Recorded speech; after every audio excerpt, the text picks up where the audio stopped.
I was a passionate software developer who dedicated 3 years of my life creating an innovative algorithm that would revolutionize cybersecurity.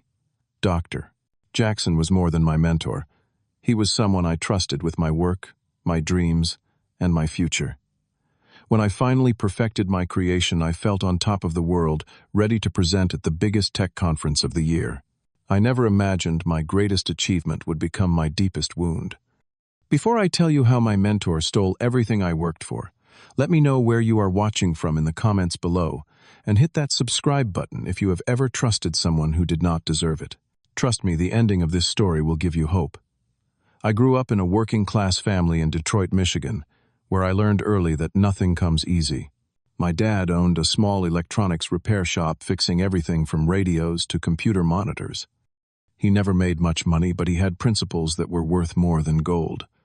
Work hard and keep your integrity intact, he would tell me while hunched over a circuit board.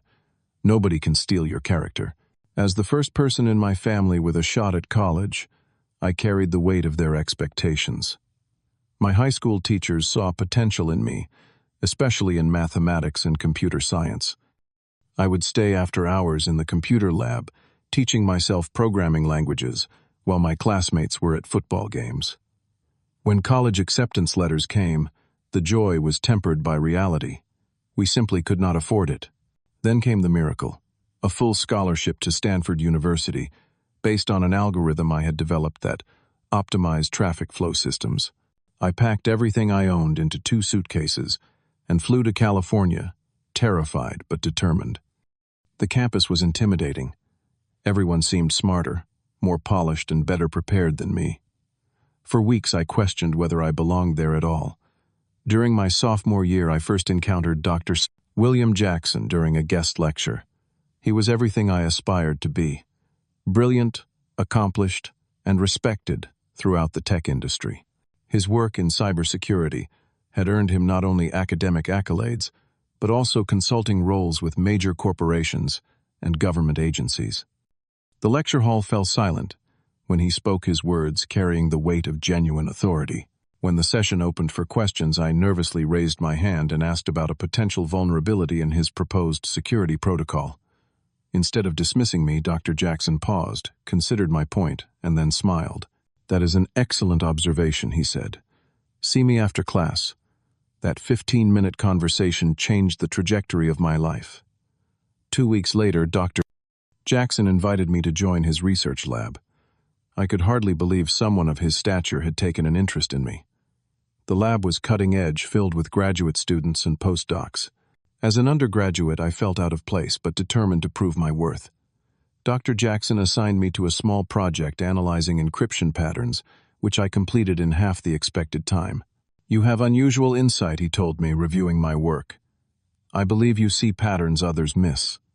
He then mentioned a problem that had been bothering him, a gap in cybersecurity protocols that left certain systems vulnerable to attack. "Nobody has solved this one," he said, eyes gleaming with challenge. "Would you like to take a crack at it?" That question launched 3 years of intensive work.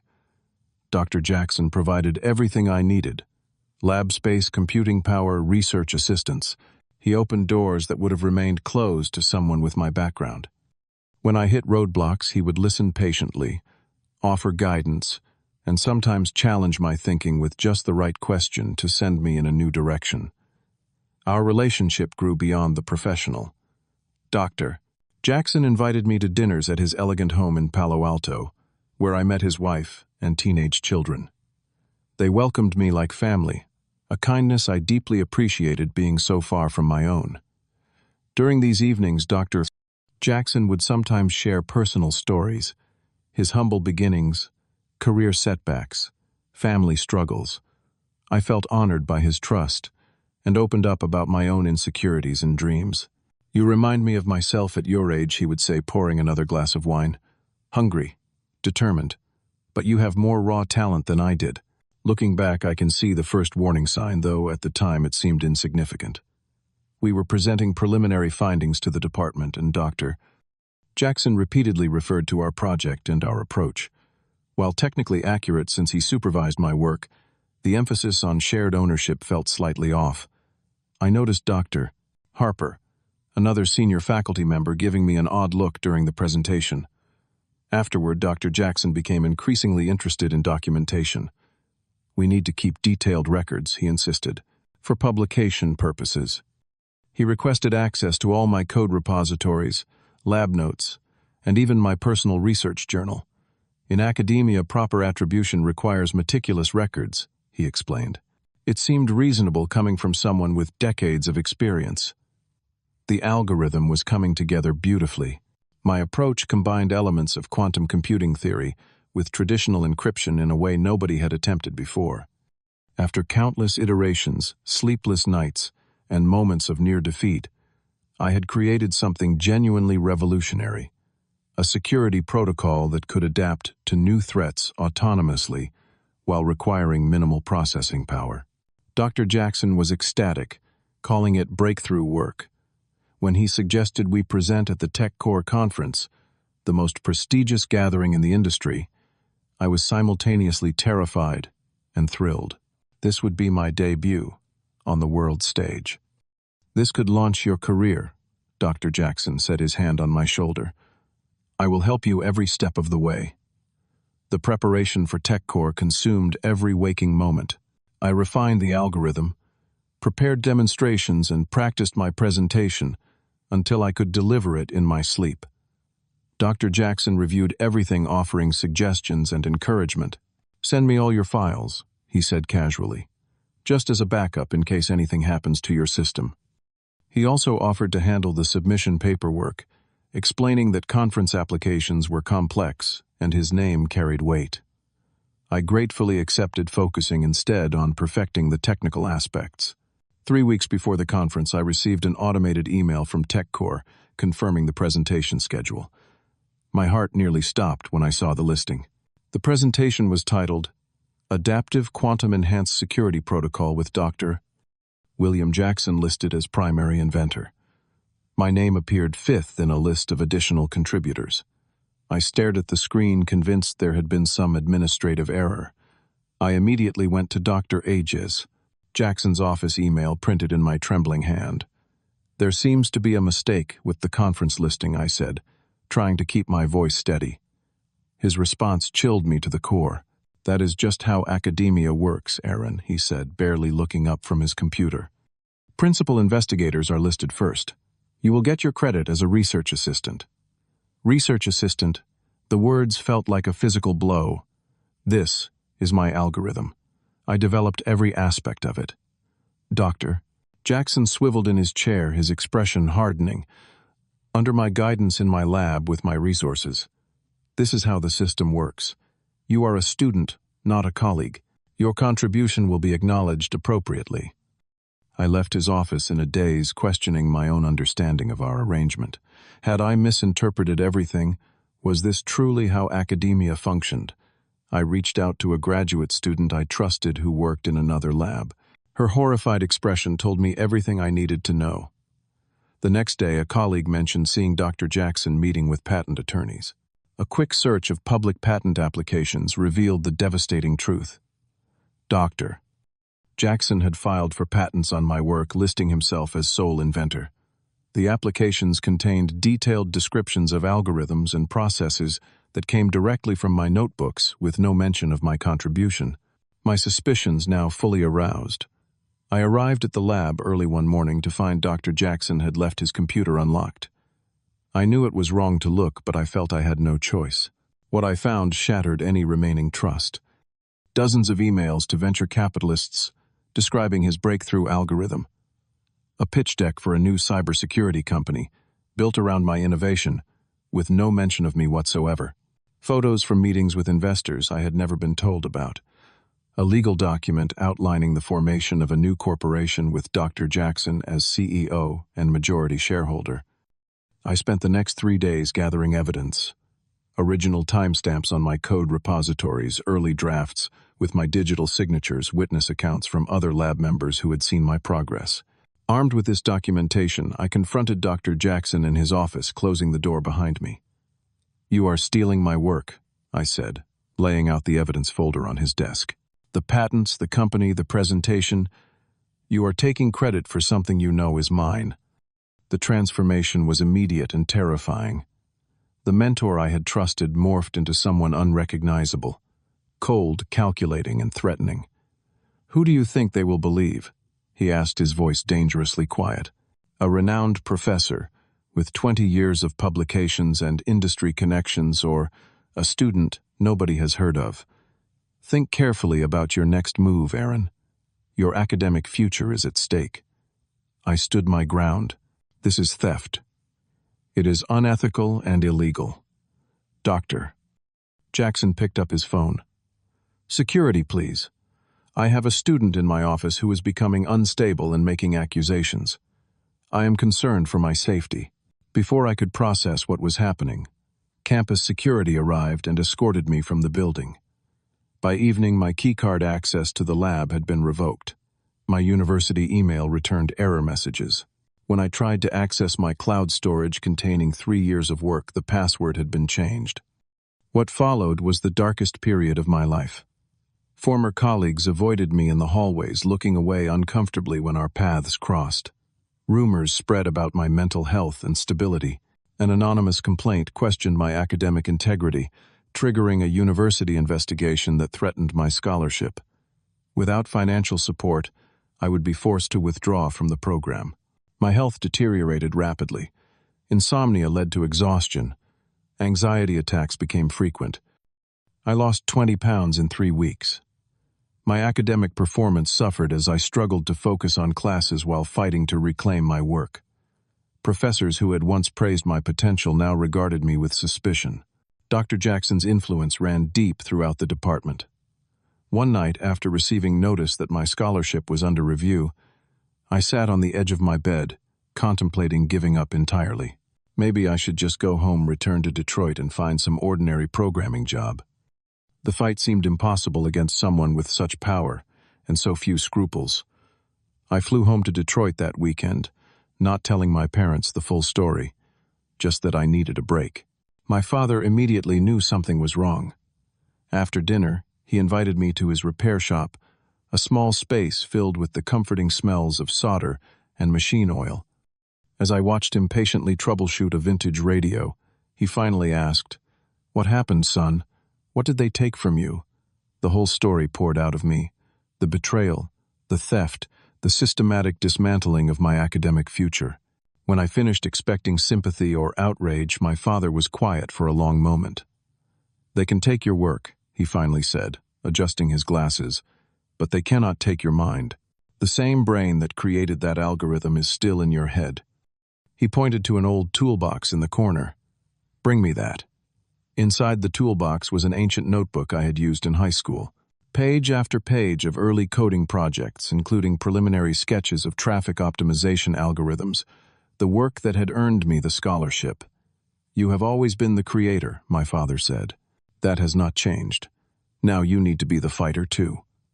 I returned to Stanford with a renewed sense of purpose. My first stop was Dr. Harper's office, the professor who had given me that strange look during the presentation months ago. Initially reluctant to speak with me, he finally agreed to a coffee meeting off campus. "I have seen this before, Doctor," Harper admitted, glancing around nervously. 3 years ago, with a brilliant graduate student named Thomas. Dr. Jackson did exactly the same thing, took credit for his work, pushed him out, threatened his future. Thomas eventually gave up and left academia entirely. "Why did nobody stop it?" I asked. Dr. Harper looked ashamed. "Fear. Academia can be ruthlessly political. Jackson has connections everywhere. Funding committees, journal editorial boards, conference selection panels. He can make or break careers with a phone call." He hesitated. "I should have spoken up then. I will help you now, but you need to be smart about this, not just angry." That conversation was the turning point. With Dr. Harper's guidance, I began building my case strategically. First, I sought help from the university's legal aid service, where I learned about intellectual property rights and academic attribution standards. A sympathetic attorney explained that while the case was complicated, the evidence of original authorship could be compelling if properly documented. Next came digital forensics. Though locked out of my university accounts, I discovered I had older backups of my work on a personal cloud server I had forgotten about. These contained time-stamped versions of the algorithm at various stages of development, all predating Dr. Jackson's patent applications. Additionally, I had emails discussing my approach that clearly established my role as inventor, not merely assistant. I began identifying potential allies. The lab's administrative assistant had processed paperwork throughout the project and had seen my name systematically removed from documents. A visiting professor had witnessed key conversations about the algorithm's development. Most surprisingly, I discovered Thomas, Dr. Jackson's previous victim, was working at a tech startup in San Francisco and willing to share his experience. Through Dr. Harper I connected with a senior figure in the cybersecurity industry known for his ethical stance on innovation. After reviewing my evidence, he was appalled. "This is exactly what drives talented young people away from academia," he said. "I cannot sit by and watch it happen." Perhaps most valuable was a contact at the Technology Ethics Journal, a reporter named Sarah, who had been investigating patterns of intellectual theft in prestigious institutions. "Your story is not unique," she told me, "but your evidence is stronger than most, and the fact that we can establish a pattern with previous students is significant." Rather than confronting Dr. Jackson directly again, I prepared a comprehensive submission to the university's ethics committee. The document included a detailed timeline of the algorithm's development with supporting evidence testimonials from witnesses, comparisons between my original work and Dr. Jackson's patent applications and statements from Thomas about the similar pattern of appropriation. The ethics committee initially seemed reluctant to pursue the case until Dr. Cossett for 7-2. Harper and 2 other faculty members insisted on a formal investigation. The committee's preliminary findings acknowledged irregularities in attribution, but stopped short of finding misconduct. It was frustrating but not surprising given Dr. Jackson's standing. The real breakthrough came unexpectedly. Dr. Jackson's administrative assistant, feeling increasing moral discomfort, provided copies of emails in which he explicitly discussed how to remove traces of my contribution and accelerate the patent process before I became a problem. This evidence was impossible to dismiss. As the TechCore conference approached, pressure mounted from multiple directions. The university president, concerned about potential scandal, ordered a more thorough investigation. Investors in Dr. Unauthorized Jackson's new venture began asking uncomfortable questions after being contacted by the Technology Ethics Journal. Former students came forward with similar experiences of having their work appropriated. Dr. Jackson fought back aggressively. I received late-night phone calls warning me to drop the matter. Anonymous job offers appeared in my email contingent on signing non-disclosure agreements. Rumors about my academic performance intensified. One morning, I found my car windshield smashed in the campus parking lot. The conference became the flashpoint. Despite being officially removed from the presentation, I attended as an audience member. When Dr. Jackson took the stage to present my algorithm as his creation, I stood up. So did Dr. Harper, and Thomas, and 5 other people throughout the audience, all victims or witnesses of similar theft over the years. The moderator, sensing something unprecedented, allowed Dr. Harper to speak. What followed was not the dramatic confrontation I had imagined, but something more powerful, a calm, factual account of the evidence presented by respected members of the academic community. Dr. Jackson attempted to dismiss the interruption but faltered as more people stood in silent support. When the session ended, journalists swarmed not around him as anticipated but around our impromptu coalition of witnesses. The University Ethics Committee reconvened in emergency session the following week. Their findings were unambiguous. Dr. Jackson had systematically misappropriated my work and had established a pattern of similar behavior with other students. He was placed on immediate administrative leave pending a full investigation, and the university president issued a public statement affirming the institution's commitment to academic integrity. My access to the lab and all project materials was restored. The patent applications were withdrawn, and new ones filed with correct attribution. The conference organizers issued a formal correction to the proceedings listing me as primary inventor. Offers came from technology publications to tell my story, which I accepted selectively, focusing on the broader issue of power dynamics in academic research rather than personal vindication. The most profound change came in my relationships with colleagues. Those who had avoided me now approached with apologies and support.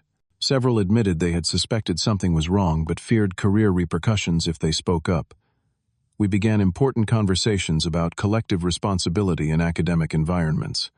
I found new mentors, professors who valued collaboration and proper attribution. Dr.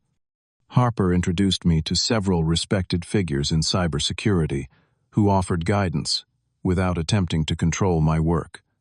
One of them, Dr. Elaine Winters, became particularly important in helping me understand how to protect my intellectual property while still participating in open academic exchange. With my reputation restored and control of my work returned, I faced an unexpected question: what next? The algorithm itself remained revolutionary, but the experience had changed my perspective on how innovation should be developed and shared. Rather than pursuing the original commercialization path, I gathered a small team of trusted collaborators to take the technology in new directions. We established a small startup with a foundation of ethical principles around collaboration and credit. Our operating agreement explicitly protected individual contributions while fostering team development. When we secured our first contracts with mid-sized technology firms, we made sure every team member received appropriate recognition and compensation. Meanwhile, Dr. Jackson's hastily formed company struggled without the true innovator behind its core technology. Investors withdrew support as the controversy became public. His academic reputation, built over decades, crumbled under scrutiny as more former students came forward with similar stories. The man who had seemed untouchably powerful was revealed as someone who had built a career partly on the appropriated work of others. My personal recovery took longer than the professional vindication. The betrayal by someone I had trusted so completely left deep emotional wounds. I found a therapist who specialized in academic trauma, which helped me process the experience without becoming permanently cynical. Reconnecting with my family and their unwavering support provided essential grounding. I also discovered unexpected strength in vulnerability. By sharing my experience openly, I connected with others who had faced similar situations. We formed an informal support network offering guidance to students navigating complex attribution issues. This community became an important part of my healing process. Exactly 1 year after the confrontation at TechCore, I received an email that seemed surreal, an invitation to deliver the keynote address at the following year's conference. The topic: Innovation Ethics and Attribution in Collaborative Environments. As I walked onto the stage, I spotted Dr. Damosen 23. Jackson sitting in the audience, his presence now diminished, attending as an observer rather than celebrated presenter. Instead of focusing on past injustice, I presented our team's next-generation work, security protocols that built upon the original algorithm, but incorporated distributed verification systems that made attribution transparent and unalterable. The standing ovation that followed represented not just recognition of technical achievement, but affirmation of ethical resilience. After the presentation, a young undergraduate approached me hesitantly, clutching a notebook of ideas. "I have been working on a modification to your approach," she said nervously. Would you be willing to look at it?" The moment felt like everything had come full circle. I scheduled time with her the following day, making sure our meeting took place in a public campus coffee shop with others present, establishing the transparent mentorship pattern I wished I had experienced. Trust is different for me now, rebuilt carefully rather than given blindly. I verify commitments, document collaboration explicitly, and establish clear attribution protocols from the beginning of any project. Yet, I refuse to let caution harden into cynicism. My definition of success has evolved beyond technical achievement or recognition. Integrity, collaboration, and lifting others up have become equally important metrics. The scholarship program we established for underrepresented students in technology fields represents this commitment to creating a more ethical innovation ecosystem. When I visit my father's repair shop now, I see it differently. Not just as humble beginnings I have moved beyond, but as the place where I learned the values that ultimately saved my career and integrity. The lessons he taught through quiet example proved more valuable than anything I learned in prestigious lecture halls. Dr. Jackson may have temporarily stolen credit for my creation, but he could never take the creative spirit that produced it. That remains mine, strengthened, rather than diminished by the fight to reclaim it. In the end, innovation is not just about brilliant ideas, but about the character with which we bring them into the world. Have you ever had your work or ideas taken without credit? How did you handle it? Share your experience in the comments below. Your story might help someone else going through something similar right now. If this resonated with you, please hit that like button and subscribe to hear more stories about overcoming betrayal and finding strength. Remember, while people can steal your work, they can never steal your capacity to create. Thank you for listening, and may you always find the courage to stand up for what is rightfully yours.